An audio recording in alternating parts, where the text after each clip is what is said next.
More than 25 miles of border wall are slated for construction next spring. Find out what this means to residents in Hidalgo County. Governor Greg Abbott visits the RGV to discuss the importance of voting. UTRGV and LUPE encourage students and the community to go out and vote. And a local multimedia platform is chosen to be a part of a new Ben & Jerry's ice cream flavor. We have all this and more. UTRGV-TV starts now.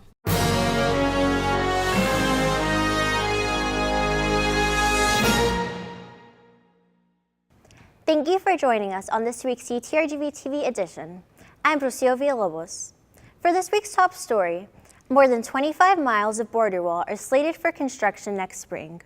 I spoke with residents in Hidalgo County to find out what this means for them.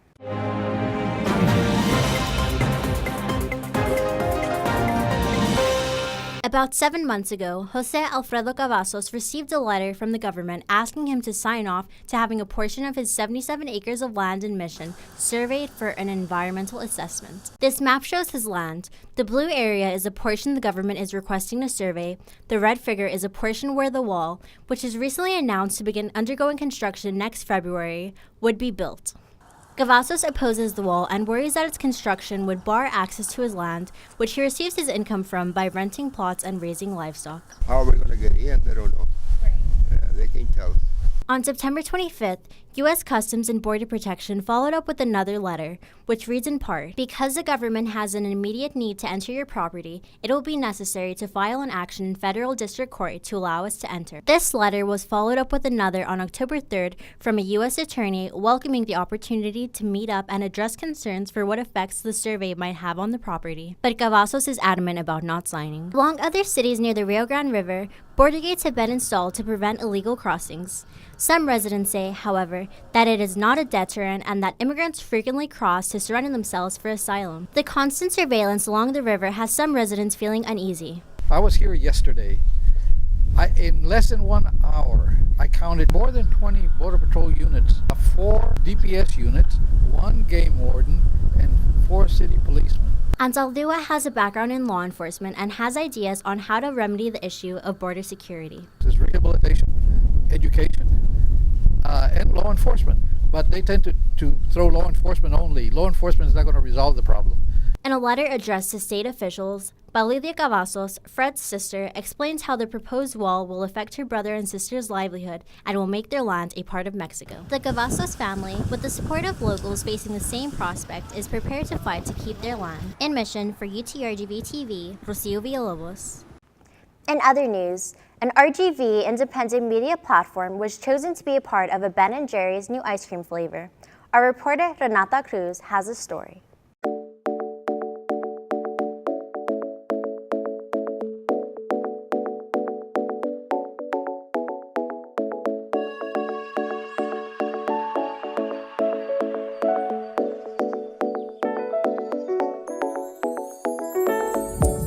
It's an honor to be in this collaboration with such a big company like Ben & Jerry's and such a popular artist like Fabiana, representing the Rio Grande Valley, representing the work that we do here, and just, we've gotten so many positive messages from people saying, they're happy that Neta's part of it, but they feel like it's a whole community.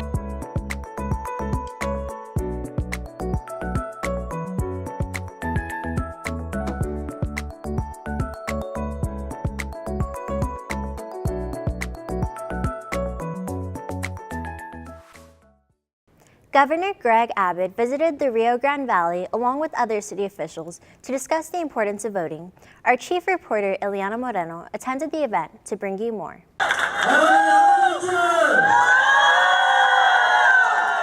Governor Greg Abbott visited Harlingen right before Election Day to urge voters to not only get out and vote, but to do more when it comes to heading to the polls. I want to thank you all for being here. I want to thank you all for offering yourselves up for service. Abbott was accompanied by Judge Jaime Tijerina, a veteran running for the 13th Court of Appeals, and Judge Ernie Aliceda, who's running to be Chief Justice on the 13th Court of Appeals.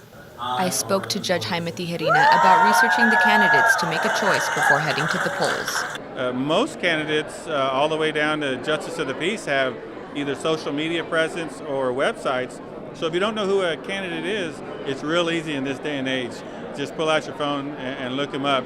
And you might find that you identify with one or the other, and it's easy to make a decision. When asked why it's vital for college students to vote, Judge Ernie Aliceda says it's an important civil duty. I want to change the perception of the judicial system in our state, especially in the Rio Grande Valley. I want to bring back integrity to the court. In addition, I want to bring back a sense of confidence for our Court of Appeals.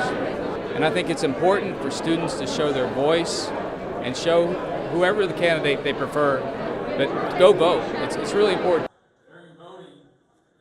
Governor Abbott says that he'll continue to work toward turning out every voter in Cameron and Hidalgo County. This is an historic election. There will be more people voting in this midterm election than any midterm non-presidential election ever. And so my goal is to make sure that I go from El Paso to Cameron County in a day and continue to crisscross the state, making sure I get as many people to go out and vote as possible. The Texas governor says that other than voting, more can be done. Bringing friends and family members to the polls today is another way to get involved and help others practice their right to vote. Reporting from Harlingen for UTRGV-TV, I'm Ileana Moreno. As early voting has come to an end, UTRGV hosts one last rally to get students to vote at the polling places on campus. Neida Alcantar has a report. What better way to end the second week of early voting than holding a Rope the Vote rally at the chapel lawn? Students were invited to participate in the rally by playing games, eating pizza, and listening to music. The Student Government Association also invited students to write down why voting matters to them on a large table poster. The program coordinator of student activities says the student midterm voter turnout is just as high as the presidential election. It's really encouraging to see that the students are excited about this election. I think there's a lot of hot topics and there's a lot of candidates that are running that students are really excited about. So it's exciting to see the students take that on. According to the U.S. Census Bureau, there are less people in Texas that vote during midterm elections, and a great amount of registered voters who do not vote. According to Huffington Post, Texas is among the top 10 states with the lowest voter turnout. The student body president says students who vote not only speak for themselves, but for their family who don't have the right to vote. College students should be voting because the policies that are happening right now are affecting our families, they're affecting our communities, especially here at the border.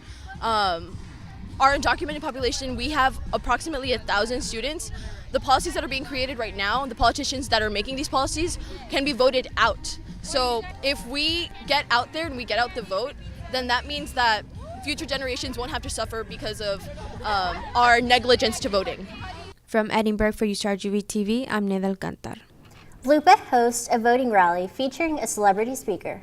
Here's our reporter Marisol Villarreal with the details. It was a small group that went out Friday afternoon, making sure that voters who had promised to vote voted. We have midterm elections coming up, and it's important to remind people how important we are as individuals, each and every one of us. La Unión del Pueblo Entero, otherwise known as the organization LUPE, held a voting caravan on Friday in San Juan. LUPE invited two guests to help be a part of the action: Cristela Alonso and Dolores Huerta, an American labor leader and civil rights activist who stood alongside Cesar Chavez. Unfortunately, Huerta couldn't attend the event, but Alonso did, and she delivered.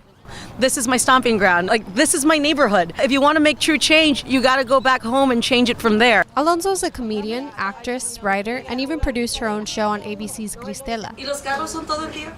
She says that supporting LUPE is important because it reminds individuals their value and worth. With the midterm elections, she says that she has a duty to her hometown of San Juan. To not come down here to make sure that people are voting would be an injustice to me giving back to the community. In San Juan, Marisol Villarreal reporting for UTRGV-TV. Student employees expressed their frustrations against the university on overdue payments. Our reporter Samantha Aleman has the details.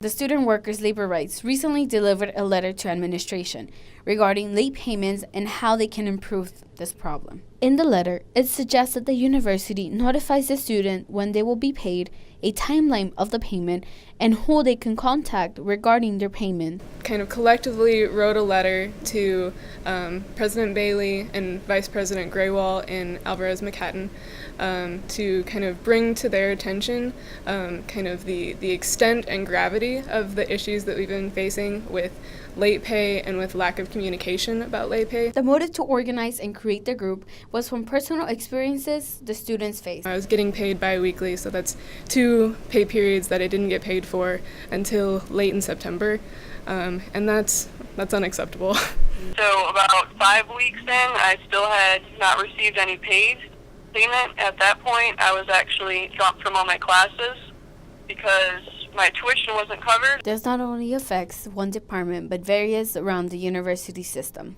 But just in the conversations I have had, it's definitely beyond the College of Science. I've heard of problems in the College of Business and the Writing Center. I think it's a common situation that student employees across the university face. Still talking to other graduate students. Unfortunately, this is a really common issue. People are not surprised when we ask if they've been paid late. It seems to be something that almost every graduate student has experienced if their thesis track. My situation, at least for now, has been resolved. But there are just so many students who it's affecting that I think it's really important for all of us to kind of get together and make our voice heard. We tried to contact HR in regards to the issue, but were unable to return our call. The group will continue to voice their concerns if necessary in order to see a change. You know, it's something that's unacceptable. We are employees. We should be paid on time. We have our responsibilities. One of our responsibilities is not to nag people to pay us. The group hopes to see more efficient ways to solve the issue that affects UTRGV employees. In Edinburgh, for UTRGV-TV, Samantha Aleman. With the unveiling of the mascot last spring and tryouts held in the summer, a student is yet to be UTRGV's Vaquero mascot. Our station manager, Ileana Luna, has more on the story. After 3 years of planning, the search is almost over. UTRGV is seeking the one student who can fill the vest and hat of the proud Vaquero mascot. Universities are built on school spirit and lasting traditions. And with the school's mascot in motion, UTRGV is slowly building upon that spirit. A lot of people don't understand how important creating traditions are because they're going to be long-lasting. And we have to think about where is it going to be 20 years from now. What was once Bucky the Bronc before the merger with UTB, the Spirit program knew Vaqueros would be the right choice to embody the Rio Grande Valley. It's new, it's a brand new thing, and it just takes time. And having the mascot and making sure it represents the student body of the Rio Grande Valley, we wanted to make sure that the design represented the whole student body. As for having any school spirit, some students can get lost in the crowd. I think that there are a lot of students who tend to fall under the radar of school spirit, and I feel like there could be a lot more at our university. So if we were to get maybe a mascot, that would definitely bring a lot more spirit to our school. The announcing of the possible mascot student is to be determined by the Spirit program. And with the new mascot in place, it's not long before we rope up that Vaquero spirit. Reporting for UTRGV-TV in Edinburgh, Ileana Luna. A free class teaches self-defense and physical escape to women and teens. Our reporter, Kenya Gomez, explains why these classes are important. I'm here in my defense. Okay? Gracie Barra McAllen Jiu-Jitsu and Self-Defense offers a free class every Monday for women and teens interested in learning self-defense techniques. This is to help women understand that they are empowered, that they're able to defend themselves, learning these simple techniques on how to overcome someone's size and strength. This class teaches women how to get out of a bad situation when facing an attacker. Expect a lot of information, okay? We do this 1 day a week. Of course, 1 day a week is not enough to put it into somebody's muscle memory, but I want to give them as much information so they can go home and maybe practice it with a loved one or pass it on to a little one, and then maybe come back next week to refresh it up and always get more information. Women can attend this class for many reasons, but most decide to give it a try after facing an uncomfortable situation where their life was at risk. Somebody tried to take my purse from me in broad daylight in a busy street, so I thought it would be really useful that I learned self-defense, at least for somebody my size. I had a experience of running. It was late, it was 10 o'clock at night, and somebody tried to take me, and looking at the news, there's a lot of runners out there, even in broad daylight, that are being taken, kidnapped, and killed. So I want to learn at least to have a fighting chance. Your skill level should not stop you from attending the self-defense class. Since most students are beginners, basic techniques and movements are taught. Reporting for UTRGV-TV, Kenya Gomez. For this week's police reports, on October 26th, an officer was dispatched to the math and general classroom building in reference to an injured person report. Upon arrival, the officer made contact with the reporting party, who stated that her female coworker was transported to the hospital due to falling and causing damage to her teeth. The original incident occurred at the Academic Services building. Contact was later made with the female via phone that fell, and she stated she tripped on a crack on the floor while exiting the west side sliding door of ASB. The fall caused her to break 2 bottom teeth. Last week, we informed you about a UTRGV female student being harassed by a non-affiliated boyfriend while off campus. UTRGV-PD CID, following up on investigative leads, came upon the non-affiliated male suspect in McAllen, where he was apprehended without incident. They informed Edinburgh PD and arrived on scene and took custody of the suspect and vehicle. UTRGV-PD issued the suspect a criminal trespass warning in regards to this incident. On October 30th, it was reported that 2 suspicious packages were scheduled to be delivered to the Edinburgh campus and to the Brownsville campus. The packages were intercepted and isolated prior to reaching their destinations. After working with law enforcement specialty units, it was determined the packages posed no threat to the campus community. The case is still under investigation. And now we have Ileana Luna with this week's sports highlights.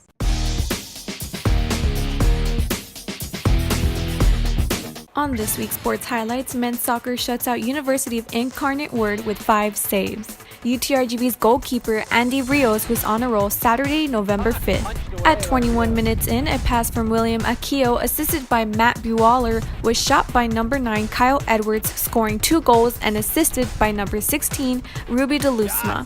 The third goal again came from Edwards, ending the match 3-0. He now has 13 goals recorded this season.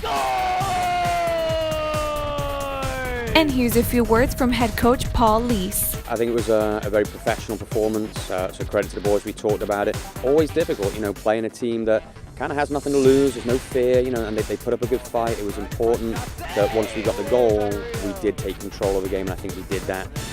Just proud, really, the seniors for everything they put in.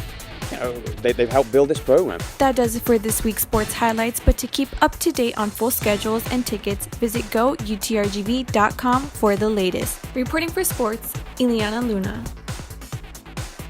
On this edition of Musiccraft, the City of Harlingen hosts Market Days, a monthly event that features music at every corner. Our reporter Nathaniel Puente has more. Today I've traveled to the historic downtown Jackson Street in my hometown of Harlingen, Texas for Market Days, an event that is seething with music at every corner. There's street performers, actual bands playing, and music found everywhere you can imagine. So let's go check it all out. Once a month, the City of Harlingen hosts Market Days, an event that caters to just about everyone. There's good food, plenty of vendors, and dogs. It all takes place on the historic downtown Jackson Street. Fans of live music will be in awe as live bands perform hits new and old, and street performers showcase their talents. If nothing outside catches your attention, the various antique stores located along the street surely will. Where's my favorite place to go? The Antique Emporium, of course. Hidden behind the various knickknacks is a magical place that will make any music lover's jaw drop. It's Frank's Record Shop, where music of all kinds glitters dozens of crates. I've spent hundreds of dollars here and look to spending more in the future. Tony Ramirez has owned Frank's Record Shop for over a decade and says the people who come in and out are the best part of the job. I just like talking to people. I like meeting people, talking about music, listening to music, and I just enjoy it. It's not a job, it's more of a hobby for me. Tony has helped the store grow from just a couple hundred records to over 10,000. Most of his help has come from his daughter, Shannon, who looks to take over the store in the future. She tells us why record stores are going strong even in the digital age. Oh, it's never gonna go away. I always tell people, albums, vinyl never went away. People never wanted to get rid of them. There's a National Vinyl Day, so that should tell you that, vinyl's pretty serious business. Harlingen Market Days is not the only one of its kind, but serves as the best one in the valley and has some amazing historic scenery to go along. The next Market Days will take place on December 3rd. Now, whether you like Fleetwood Mac, Judas Priest, or even Madonna, Frank's Record Shop has something for everyone. And no matter what ridiculous thing you collect, it's probably here at Market Days. The city of Harlingen has been hosting it for almost 2 decades, and it's going to be going strong for the foreseeable future. Now, I gotta go. I already picked out the albums I'm gonna buy. Reporting for UTRGV-TV, I'm Nathaniel Puente. That's all we have for you today. But remember, if you have a story you would like for us to know about, or know someone who is making an impact on campus or in the community, contact us through our social media or email us at utrgvtv@gmail.com. We have community and UTRGV news for you every week. See you next time.